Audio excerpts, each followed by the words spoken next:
Hello students, we are doing Is Matter Around Us Pure, in which today's our topic is aqueous and non-aqueous solution. So these are the types of solution.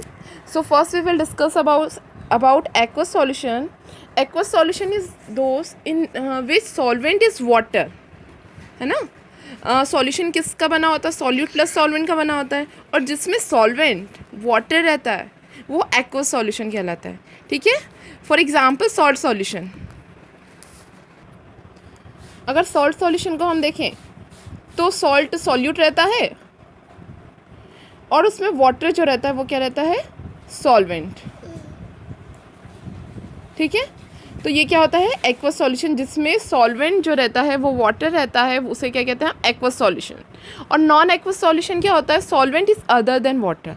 ऐसा solution जिसमें solvent is other than water, है ना. Non aqueous में solvent जो रहेगा वो other than water कुछ भी रहेगा. मीन्स वो हो सकता है बेंजीन हो, क्लोरोफॉर्म हो, अल्कोहल हो. ठीक है. सिर्फ वाटर नहीं रहेगा, तो वो क्या होगा? Non aqueous solution. Next is saturated, unsaturated and supersaturated solution. First is saturated solution. Solution that dissolves as much as solute it is capable of dissolving. Means हम जितना ज़्यादा उसमें सॉल्यूट, मतलब जितना हो सके उतना सॉल्यूट डिज़ोल्व करें. मीन्स अगर हम फॉर एग्ज़ाम्पल अगर हम शुगर साइरप बना रहे हैं, ठीक है, चाशनी बना रहे हैं, तो उसमें हम क्या कर रहे हैं? शुगर को डिज़ोल्व कर रहे हैं. ठीक है. वो डिज़ोल्व होती जाएगी, सॉल्यूशन क्या होता जाएगा? थिक होता जाएगा. और एक ऐसी कंडीशन आ जाएगी जहाँ पे वो क्या हो जाएगी? शुगर डिज़ोल्व होना बंद हो जाएगी. तो ऐसे सॉल्यूशन को हम क्या कहते हैं? Saturated solution. Next is unsaturated solution. Unsaturated solution कौन सा होता है? Solution in which more quantity of solute can be dissolve without rising its temperature. मतलब हम क्या कर सकते हैं? ज़्यादा अमाउंट में सॉल्यूट को क्या कर सकते हैं? उसमें डिज़ोल्व कर सकते हैं. तो ऐसे सॉल्यूशन को क्या कहते हैं? Unsaturated solution. Okay. Next is super saturated solution. In solution in which amount of super saturated solution in which amount of solute dissolve is greater than it's solubility. मतलब क्या होता है कि अमाउंट ऑफ सॉल्यूट जो हम dissolve करते हैं वो उसकी सॉल्युबिलिटी से भी क्या रहता है? ग्रेटर रहता है. सॉल्युबिलिटी मतलब क्या होता है? Amount of solvent dissolve means जो उसमें मिक्स हो गया. तो सुपर सैचुरेटेड सॉल्यूशन में जो सॉल्यूट का अमाउंट रहता है वो किससे रहता है? सॉल्युबिलिटी से भी ग्रेटर रहता है. ठीक है. तो ये क्या थे? Types of solution. Next is solubility. तो अभी हमने देखा क्या है? Is the amount of solute that dissolve in given amount of solvent. एक सॉल्वेंट का अमाउंट दे दिया गया आपको, उसमें कितना अमाउंट ऑफ सॉल्यूट आप डिज़ोल्व कर पा रहे हो वो क्या होगी? उसकी सॉल्युबिलिटी. ठीक है. आपने कितना अमाउंट लिया उससे नहीं मतलब है, कितना अमाउंट उसमें डिज़ोल्व हो रहा है. So amount of solvent dissolve, amount of solute dissolve in given amount of solvent. कितने अमाउंट ऑफ सॉल्वेंट में कितना अमाउंट ऑफ सॉल्यूट डिज़ोल्व हो रहा है वो उसकी सॉल्युबिलिटी होगी. ओके. ये note. So on lowering temperature solubility of liquid and solid decreases and solubility of gas remains unaffected. मतलब अगर हम टेम्परेचर को डिक्रीज़ करते हैं, टेम्परेचर को लोअर करते हैं, तो लिक्विड और सॉलिड की सॉल्युबिलिटी क्या हो जाती है? डिक्रीज़ हो जाती है. ठीक है. लेकिन गैस की जो सॉल्युबिलिटी रहती है उसके ऊपर कोई इफेक्ट नहीं पड़ता है. ठीक है. अगर टेम्परेचर कम होता है तो सॉलिड और लिक्विड की सॉल्युबिलिटी डिक्रीज़ हो जाती है, लेकिन गैस की सॉल्युबिलिटी पे कोई इफेक्ट नहीं पड़ता. It remains unaffected. On next is on increasing pressure solubility of gas increases and solubility of solid and liquid remains unaffected. देखो प्रेशर का, ऑन इंक्रीजिंग प्रेशर, अगर हम प्रेशर को इंक्रीज़ करते हैं तो गैस की सॉल्युबिलिटी क्या होती? इंक्रीज़ होती. लेकिन सॉलिड और लिक्विड की क्या होती है? अनअफेक्टेड रहती है. मीन्स प्रेशर का सॉलिड और लिक्विड पे कोई इफेक्ट नहीं पड़ता, उनकी सॉल्युबिलिटी पे कोई इफेक्ट नहीं पड़ता.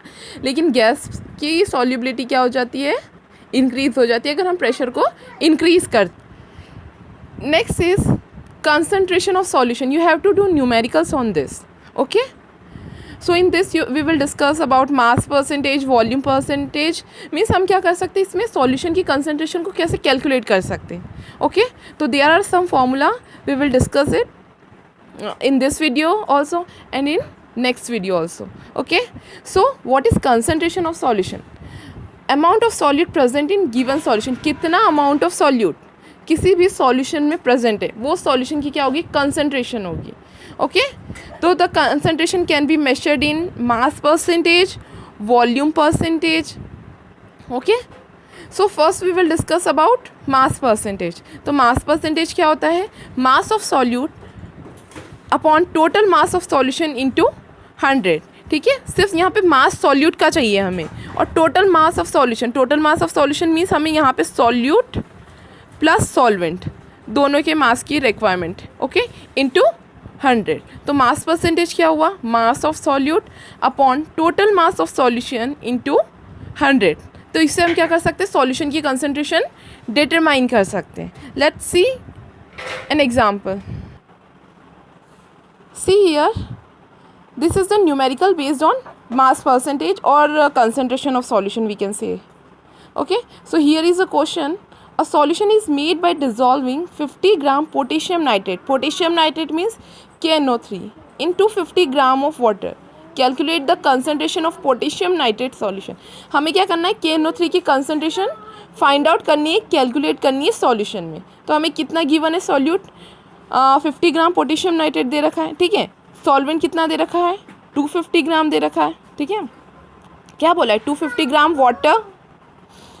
क्या कहा इसमें कि 50 ग्राम पोटेशियम नाइट्रेट को 250 ग्राम वाटर में डिसॉल्व किया है. तो सॉल्यूट हुआ हमारा पोटेशियम नाइट्रेट और सॉल्वेंट हुआ वाटर. ठीक है, तो सॉल्यूट 50 ग्राम है, सॉल्वेंट वाटर है. कंसंट्रेशन पोटेशियम नाइट्रेट की फाइंड आउट करनी है. तो मास परसेंटेज का फॉर्मूला अप्लाई करेंगे, मास of solute upon total mass of solution into 100. तो मास ऑफ सॉल्यूट क्या 50 gram and mass of solution दोनों प्लस हो जाएंगे, सॉल्यूट और सॉल्वेंट दोनों से मिलकर ही सॉल्यूशन बन रहा है ना. सो 300 इंटू 100, तो हमारे क्या रहा है 16.66. ये हमारा क्या है, कंसंट्रेशन है पोटेशियम नाइट्रेट की. ओके